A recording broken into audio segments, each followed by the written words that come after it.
Yo, what's going on, guys? VH or Virtue here. Got you another pretty interesting video. We're basically gonna be taking Itachi, Akatsuki Itachi, the absolute king of kings, and I'm with my boy TG here. We're gonna be running him through all the villains that were revived in the war arc through the Edo Tensei. So, the Edo Tensei Gokage, Kinkaku, Ginkaku, the people that killed Tobi Rama, the second Hokage, and we're just gonna place him against a full power Itachi to show how Itachi, like Pain, which is a video on his channel you can check out, is kind of a war arc boss put into a middle section of the story, and that's something TG, who's with me here, has brought up. You want to go ahead and say what's up? Yeah, man, what's going on, guys? We just came here to talk about, our glorious King Itachi. We both are big fans of Itachi and Pain, and we like to hype up both characters because we think both characters are very strong. So we're going to be doing the Itachi side. We're just going to talk about him today. You know how it goes. He's just the greatest of all time. There's not really too much. It's pretty self-explanatory, so... Yeah, and I guess I could open with a little bit of a section on just how strong I think Itachi actually is. Now, Itachi is a character who's always been deemed as extremely formidable, and I think him standing at the peak of the shinobi world and deserving to battle even the Hokage shouldn't come to a surprise. We have Itachi, who prior to the massacre was capable of using like fireballs of a size that like only Fugaku and Shisui could replicate, and this is more telling than you might actually realize, as like the third anime profile guide mentions how like the fireball is like an indispensable skill, and it's kind of a required move to even be considered an Uchiha shinobi, making it an accurate way to gauge power amongst like the strongest clan in all of Konoha, like a clan that's literally said to be like synonymous with societal peace, which is just like likely to fit with how Itachi at just the age of 12 was able to cut through like a 20-year-old Obito's like pressure with forcefulness, pressure that initially froze Itachi in the fear and attempt to process Obito's body in their last encounter, where Obito used a mass genjutsu on the Anbu, daimyo guards and whatnot, but Itachi at 7 with no Sharingan resisted it. So genjutsus here could actually just be resisted like Gengetsu, but we're moving at that a little bit later. But he's also confident like killing this Obito and told him exactly that after Obito questioned if he could kill him, leading Obito to never capitalize on his life goal because Itachi's threats and just his overall power. This fits with Obito stating, "Now that Itachi's dead, Konoha's no longer off limits," or "If Itachi knew everything about me, I'd be dead." And even with Obito's concession that Itachi being able to deal with him in the Road to Ninja movie or the game state that like Itachi had no worthy opponents coming from Obito, it's just a really strong case to be made as to why Itachi is just so damn strong and why it's actually really consistent if you scale him to like his Edo Tensei self, which is something you definitely should do. And I go in depth in my Itachi scaling to Edo, like in my Itachi video, as like it's not only the most consistent line for scaling, but if you simply disagree with it, it's much harder to substantiate. And actually, before I get into his Edo scaling and bring up some points from there, do you have any opinions on Itachi scaling to like his Edo form, or? I mean, the thing is like when you actually look at a lot of Itachi's encounters, there's not really a lot of good reasons for why he just isn't that strong at a hypothetical peak or just an earlier variation of the character. The only real like way to argue that he just doesn't scale to his Edo form is you argue maybe when Kabuto gathered the genetic material for Itachi, which maybe you could argue is part 1, maybe you could argue it's beginning of the Sasuke fight. We do know, however, that it wouldn't be like just the half-dead Itachi that's at the end of the fight. I think it's kind of crazy to assume Edo Itachi's the one that's blind and like completely, dead from that encounter. Absolutely. So you could definitely make some assertions based on when you think Kabuto, just to factor that into Itachi coming back as an Edo. But I think overall, when you actually look at Itachi's character and how, it's just really consistent in how this series treats him, with him just being this character who's constantly above the Sanin's higher forms, even on a half-dead state, and the Sanin comparing to the likes of Hiruzen, who's just stated at the top of the shinobi world.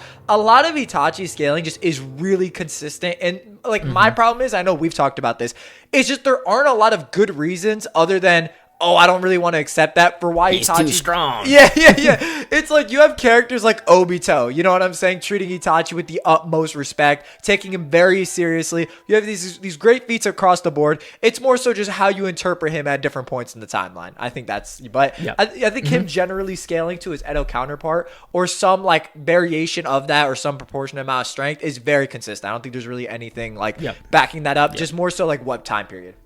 I agree. I think Itachi was just simply revived at a place prior to his fight with Sasuke, as you mentioned, because he'd be in like a more prime condition, seen as, well, he's not actually blind and coughing up blood and potentially having a damn heart attack, despite being shown to have some blood during his Amaterasu attack, where he does have like both blood dripping and like in the inside of his eye. However, the common counter argument we mentioned is like, there's no way Itachi can possibly scale to his Edo form. His feats are too good. It can't happen. And this is completely arbitrary. Like, why? Itachi never actually went all out in any fight whilst alive, though. He does still display the lore and narrative to support such a level, as we discussed earlier, except he just never has the incentive or chance to ever display it. And more importantly, it's just that there is no reason as to why Edo Itachi is not a version of Alive Itachi revived, seeing as every single Edo Tensei ever except Madara, who was worked on by Kabuto, literally demonstrates that they are brought back nearly identical to the point when they were alive. Hiruzen's Edo Tensei body literally copied the amount of dead pigment cells on his face to give him his age spots, old man beard, and the exact amount of wrinkles he had during the Orochimaru bout. Nagato's Edo Tensei body was fully copied, his like crippled bodily form whilst alive, where he couldn't even walk. So with the Rinnegan being kind of a, they're kind of being like a hypothesis by Kabuto to be the higher evolution of the Sharingan, there quite literally is not a single reason at all, and it's low-key kind of counterproductive if Kabuto enhanced Itachi's body and not Nagato's, who literally was so damaged it couldn't walk, meaning like, it completely wastes the Rinnegan that way. With Kabuto, he also just doesn't even know much about Itachi's niche arsenal and believes that he had the tracking ability, and Itachi's like, nah, bro, that was Nagato. So it's not like Kabuto is like, it's not like Kabuto is aware of Itachi in the more minute sense, and certainly in the sense that he fully healed his illness due to him recovering the body at the end of the Sasuke fight. That would just... I have something to add, 'cause I agree with what you're saying. Something that does support this argument as well is that Onoki notes like Mu's particle style is as strong as ever, implying that like the decrease, if there is one, isn't noticeable or it's non-existent. You know what I'm saying? Like it wasn't apparent to him.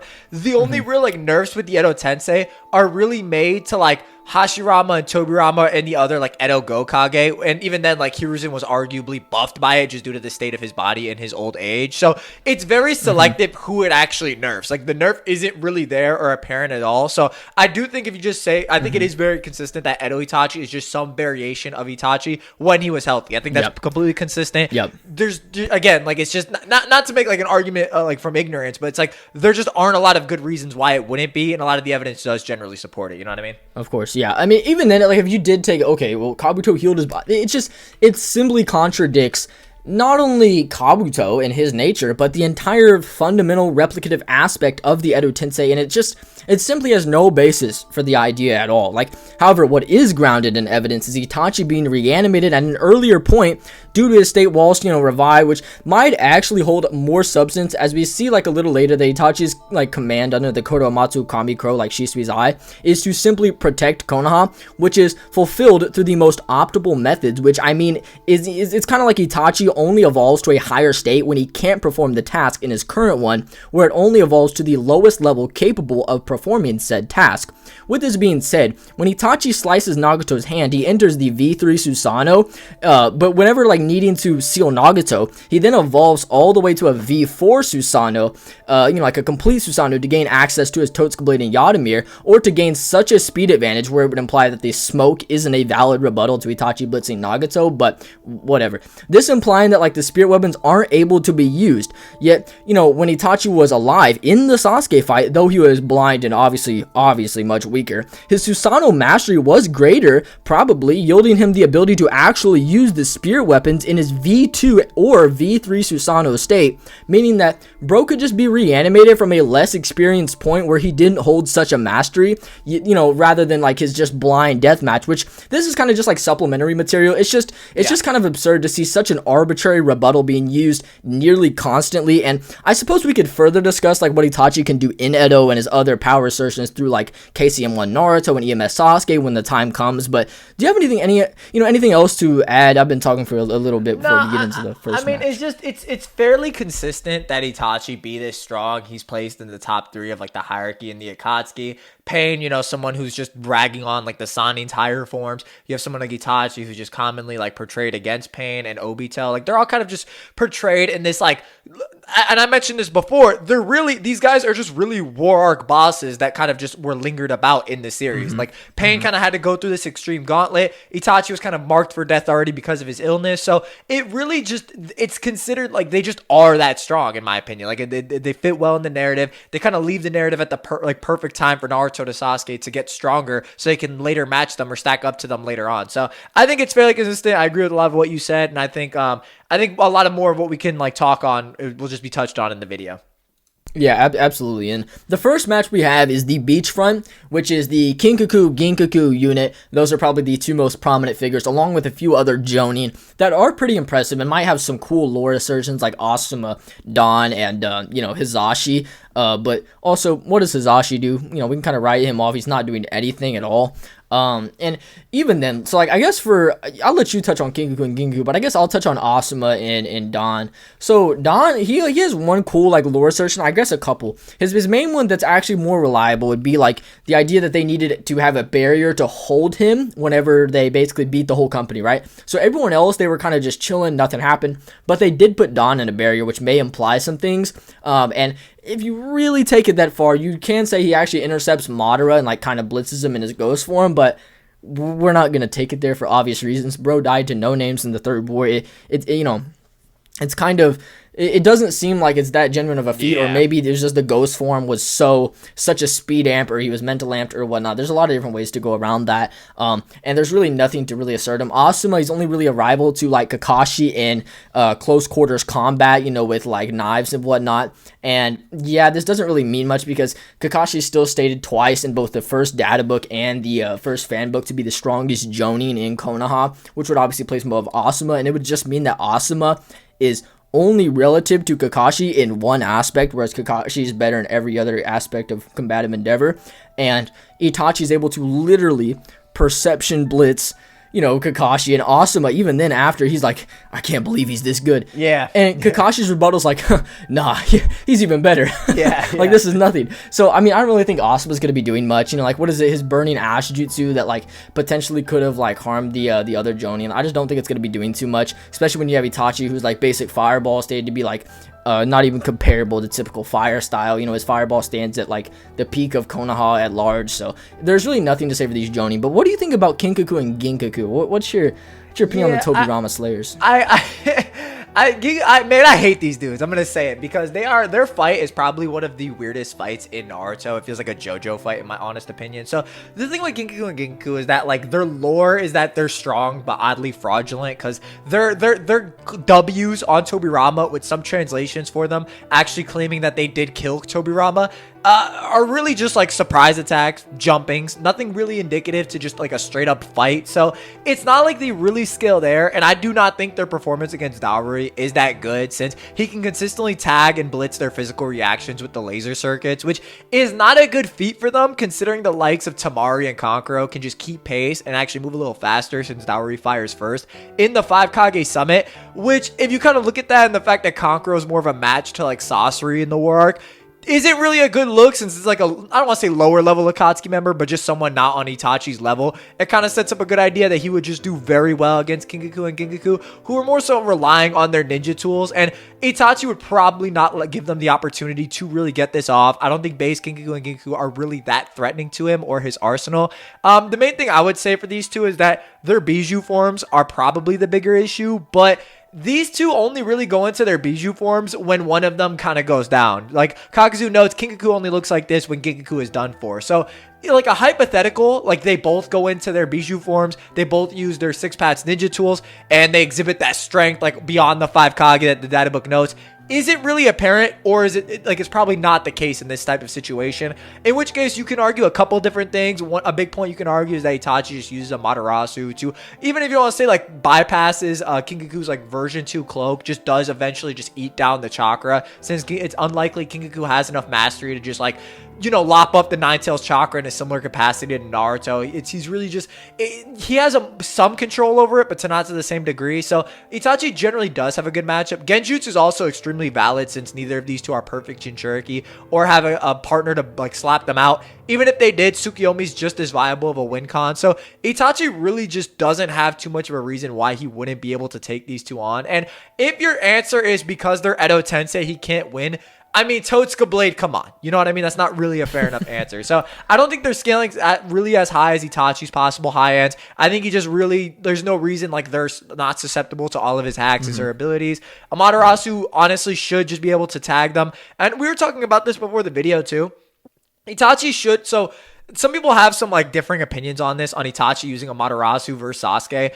Some people are of the opinion he fires it a bunch of times when like it's going on the ground and stuff like that. Some people are of the opinion he fires it like 6 times. We were talking about this and Virtue was telling me, he's like, he thinks it's 2 times. Do you want to talk about this? Because I actually agree with you. Yeah. So, I mean, I've heard a lot of different interpretations. I've heard 2, 3, 5, 6, and 7. I have no idea where the hell the 7 comes from. Crazy. I can't count it that way. I mean, actually, I know how they get it, but it's really stupid. But yeah, so I think the 2 best ones is 5 and 2. And the reason why I say 2 is because it all kind of comes down to the first one we know is in this fireball shot. However, after this fireball shot, Itachi's right eye closes. Okay, then it reopens and his pupil dilates, which kind of signifies like an allocation of chakra being utilized. This is shown when Pain opens like a dilation in his eye, and he gets a sort of sensory ability because of the dilation and the chakra allocation. So the same thing's kind of happened with Itachi. So there's some chakra being used in that eye, and it's a constant stream where he fires these 3 large bursts off. And some people count these as individually 3, but it would be very weird to see as to why Itachi could perceive it and fire 3 off in the same spot, yet he's trying to convince Sasuke that he's capable of killing him, and he's trying to. So this simply wouldn't do anything. It's pretty weird. But you also notice that there's small strands of Amaterasu connecting the 3 main shots. Yeah. So then you just say this is the second shot, and he travels it all the way up off the roof because the stream comes back up the roof. So that means it's following Itachi's perception, or it's coming from a point where it initially fell off at. So that only happens if at least that last shot is dragged back up. So that's why I say it's 2, but I think it's just as impressive seeing as he actually can drag shot the Amaterasu. Like, dude can do this to literally anybody. Like, this is so crazy. Like, so I definitely think it's like that. I'm pretty sure you sit on a similar interpretation. Yeah. And one thing I was thinking about just now for like Darui, I was gonna say like I'll make it quick that Darui is capable of being comboed with by the V1 Raikage before he even gets serious in the Kage Summit. So literally, I believe it's 461 is the chapter, and at the end of that chapter it says, okay, his eyes are bloodshot, things are getting serious now or whatever, right? Yeah. And he's literally combo attacking with Darui's full speed, swings with his sword and stuff. And then here is Itachi and his 3 Tomoe Sharingan combating KCM1, who literally is quite relative to the Raikage at a stronger point. Probably likely in a faster V1 where he's actually serious. So Itachi comes in really, and even like the 6-path ninja tools are, okay, they're above the 5 Kage. So is Itachi. He one-shot Orochimaru with a Genjutsu and sliced his hand off and made him feel so inferior that he thinks a 3 Tomoe Itachi is stronger than himself, which is supporting the anime profile guides, which shows a silhouette of 3 Tomoe Itachi being above him, and that's just relative to Hiruzen and whatnot. But yeah. No, I agree with that. I think I agree with everything you said. Alright, so the next one we have is the Force Front number 2, where it's not Kakashi's the one that he fights, but it's Hanzo's. So, it's Hanzo versus Mifune, that one. And we got Hanzo, Chiyo, Kimimaru, Chukichi. What does that guy do? You guys probably didn't even recognize the name. Yeah, so he, for anybody who's curious, he's not really a combat type. He just kind of like does stealth with like the hit and miss, and he's more of like a sensor unit type of individual. He has some like minor ice style. It's really nothing worth noting and more so like anime stuff. So there really isn't much to him. The only thing he possibly has is that he's one of the individuals that wasn't sealed by the end of like that little skirmish with the KCM Naruto clone. So the best you have is just like a mindless assertion that he's on the same level as Chiyo and Kimimaru off that, which is debatable at best. So yeah, that just to throw that in. Yeah, no, I agree. Even then, Kimimaru and Chiyo, I really don't think are going to be doing too much here. I think it kind of comes down to Hanzo, which is unfortunate, as we'll talk about in a minute. But I think like Kimimaro and Chiyo, you could say they actually beat a KCM1 clone if you really give them some higher assertions. And I know actually you just did a Kimimaro video not that long ago, which you also check out. So actually, do you want to touch on maybe him scaling to KCM1 real quick? Yeah. So the Kimimaro is rather interesting because we actually see before Naruto actually goes away that he's holding a Rasen Shuriken in his hand. And he, like, the next time you cut away to that panel, like there's an explosion going off screen. The anime outright shows Kimimaro just dodging the Rasen Shuriken. So higher interpretations do have Kimimaro just outright reacting to this KCM Naruto clone. But the weird thing is that we just don't know, like, if this clone popped. I'm of the opinion that they probably were fighting and the clone popped due to Naruto having fatigue later on in the war where he kind of hits his peak against Obito when he's, like, at that point of critical exhaustion. And then he hits, like, has, like, opens up the seal with Kurama and then enters, like, Kurama Link mode and all of that. So I think that's the case. So you could say for, like, an unspecified period of time, Kimimaro was able to combat KCM Naruto. And this is impressive because this is just Kimimaro using the partial transformation of the curse mark, since his curse mark control is on the same level as Hebi Sasuke. So he's not even in a full curse mark stage 1 or 2. So him having these higher interpretations, as well as being somebody who would have made like the assassination on Hiruzen go a lot smoother, I think there is something to that. So if you did want to go with that, I wouldn't fault you. I just do think like matchup wise, he kind of is in a bad position against Itachi. Agreed. I don't think, I think he's in a really bad mood because just you have things like a Amaterasu and he doesn't have any way to get past this Susanoo if you do say that came out, because of course we are going to give Itachi a full refresh through each front, and yes, he can't fully use detrimental abilities to his eyes, so completely spam himself to blindness and he'll just get fully healed in the next one. So to kind of allow him to utilize his full power and whatnot, but for this one we probably don't even need it, but Bull doesn't give it to him anyway. But there's no way he gets past the Susanoo or anything like that. Obviously not the Yotamir. Nobody in this platoon can do that, and I think it's more likely that even potentially some 3 Tomoe abilities, because Itachi can scale to KCM1 and 3 Tomoe, and here you have their highest ends being near a drained KCM1 clone, so it becomes pretty clear. Even then, Chiyo, you're like, her scaling to sorcery doesn't do much. Itachi can also just like burn her strings or whatever, or he can simply cut them as well. If he does go into like the Susanoo or anything like that. With the Sharingan. Yeah. And it's going to be very bright. Yes. And it's not as if Chiyo has like her 10 puppets, which is like noted to be like an S rank jutsu or anything to that degree. Like she's literally just using one of the random samurai bodies, which Itachi can also just Amaterasu. Or you could look at Itachi's like 10th anniversary guide statement where his fire style isn't even comparable to like regular fire style, maybe even such as like Hiruzen's like fire flame bomb. So it really kind of puts Itachi in a good position to where he can just mitigate Chiyo's ability to use puppets, just get rid of anything on the battlefield. It really is just a good position there. And then obviously you have the likes of Hanzo, who, I mean, Hanzo's in an unfortunate position here because this isn't even like the full power version that like, was hyped up or beating down the Sannin or anything to the degree. And most people have heard this already. This is an individual who, with the entirety of his hidden rain force, just kind of got no diffed by pain. I mean, there isn't even a scratch on pain or anything, and even Hanzo's in kind of disbelief. So I'm actually of the opinion, I think a full power pain would be above a full power Hanzo, even without his like respective nerf. That's just me. You don't have to connect virtue to that. I'm just throwing that out there. But I do think like Hanzo generally doesn't really have too much, as he's also just like a Mifune rival at this point. And even then, that's kind of being generous to Hanzo, as Mifune does just outright win that clash. What do you think about this? I think his let's say his nerf is something to really note, because obviously he was really powerful back in the day. Like he beat up the Sannin. He likely did it underwater, as you actually see him emerge out of the water. You see that it's splashing up and everything, so he's likely did it in the water, and the Sannin are on a back foot and drenched coming out of water. And the third data book also notes that he was basically unmatched in underwater combat and whatnot. So I think that's pretty telling, but I just don't think that's really going to come out here, seeing as it didn't against Mifune, and Itachi's way stronger. So I think he's actually going to get dealt with even faster. And I think even with all of their combined might, there's nothing that's really going to happen, seeing as even then, even if you say, okay, the poison comes out, Itachi's Yotamir, just based on how it's described to match oncoming properties to then repel basically any attack possible, this should just be something to actually be like propelled. Even though it's a typical natural force, it still should be something easily repelled, or at least it should be able to counter in a sense that it's able to push it away. So I think Itachi pretty casually clears up Hanzo, Chiyo, Kimimaru, the Century Boy, whatever. So I think all of them get cooked. I wouldn't even say Itachi does have to fatigue himself or go super into like the MS or anything. And that's going to be more towards those later rounds. And then the next one we have is the Forest Front. But this is the more interesting one. And this is Forest Front 1. And this is basically the 7 Ninja Swordsmen, Haku, Zabuza, Pakura, those guys, the ones that fought Kakashi and Guy. So this one's probably the second most interesting front. It's pretty interesting because while I do think there's a lot of cool cases to be made, I think the 7 Ninja Swordsmen are not going to be that much of a threat to Itachi. Because, to be honest, like, he fought with Jozu or Juzo, can't remember his name, and he literally got one shot by one of the Bijou bombs by Yagura. Like, he blocked it with his sword, and it literally just stabbed him. Like, his own sword stabbed him.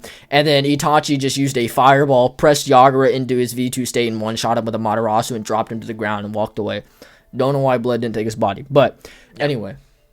Pretty interesting. So, like, he's clearly seems to be above the 7 Ninja Swordsman status. Kisame's always looking up to him, and Kisame kind of portrays himself to be at the higher end of the 7 Ninja Swordsman. He does still consider it to be a reputable title, but he still kind of implies that he's sort of at the top. He's kind of transcended that level. Though we're going to see Itachi, he fights him very relatively in the 3 Tomoe in the games just prior to the Sasuke fight. Yeah, when the MS comes out, he's like, no, I'm done. Like, he kind of messes with Itachi in their first encounter they ever have.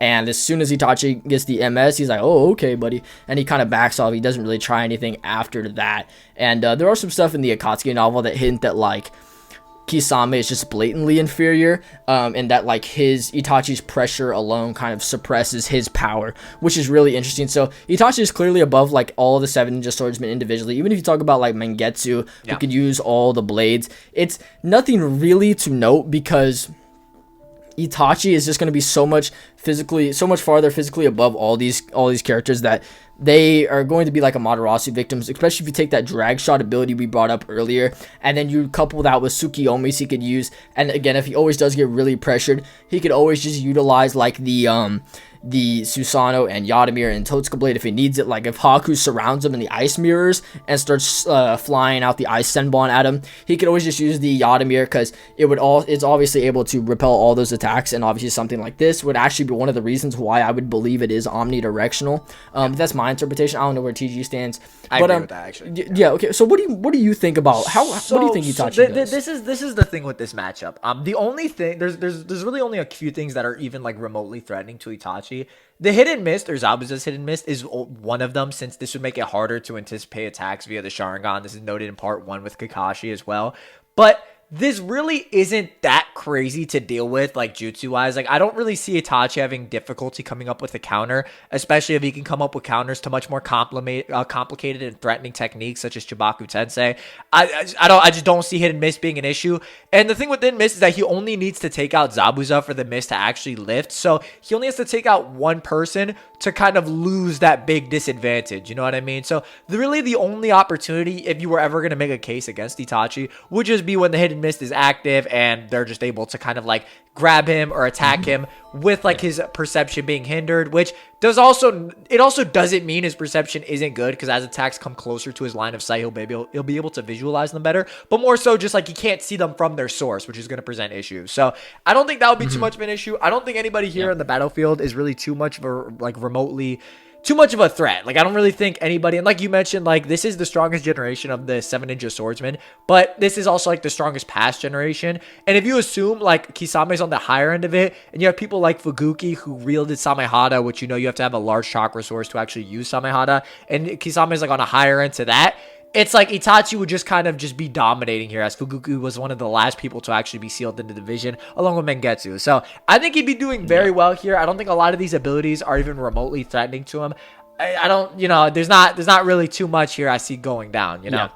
You look at, like, Pakura's explosions and stuff like that, or Gari's explosion. I can't remember which one. Either one, it really doesn't matter. Yeah, the Yadamir and just typical Susanoo in general is able to block, I think it's like 16 bombs. Maybe I'm tripping. Anyway, quite a few, over a dozen bombs of Sasuke paper bombs. So it's pretty clear that there's nothing that's really going to happen. Even then, you come down to, like, okay, Itachi's durability. Could the Senbon needles even pierce him? Maybe not. Like, his 30% clone doesn't actually get one shot by Naruto's Rasengan. He kind of low-key tanks it, but just lets it go. go. So that's one thing interesting to know. I'm not going to say he just tanks Rasengan's to the face or anything like that, but I definitely think the needles aren't going to be anything killing him. Yeah. And I think he definitely clearing the main forest front, which leads us into the match you guys probably wanted to hear the most, the desert front.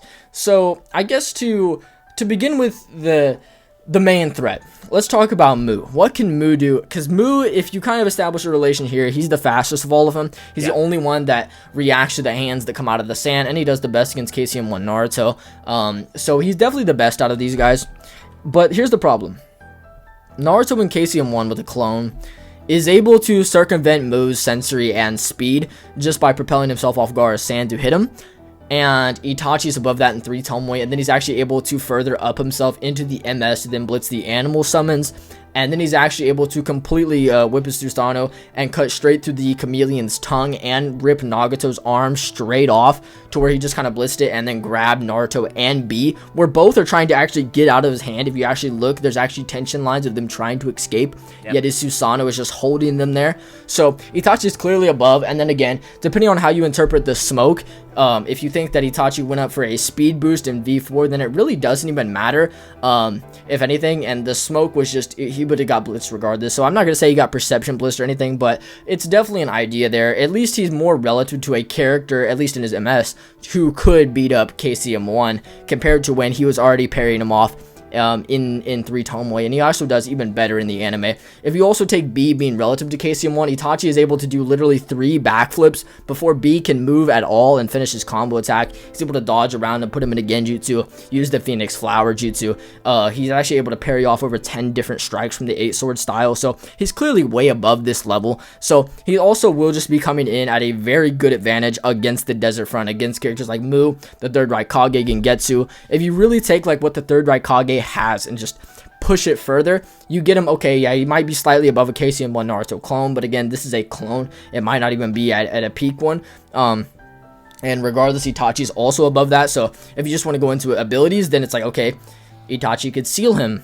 Okay, Itachi might be able to get through the cloak with Amaterasu, or he could just blast him out of genjutsu with Tsukiyomi, because even then Madara's EMS base genjutsu just knocks the Raikage straight out of his cloak and he kind of drops down. So the same could happen here to the third Raikage. I can also see him being more arrogant and approaching this fight like that, where Itachi could then just kind of beat him up that way. But what do you think? Yeah, Itachi definitely has a lot of slippery tactics that he can employ here that not a lot of people talk about. One feat I like to bring up is that Itachi does have crow summons that actually do repel like base EMS Sasuke when he has his base Sharingan out before they even attack Kabuto. Like he summons them and Sasuke like gets repelled and actually has to kill the crows before he can follow Itachi in, right? So even his basic summons are like a distracting enough for a fighter who individually is above anybody here. You know what I'm saying? And I'm not saying, oh, he's like Ross is gonna do a giant sand burial and he's gonna have some like crows go in, but I'm saying Itachi's like fighting style is really just genjutsu takedowns, crow clones mixed in with diversionary takedowns.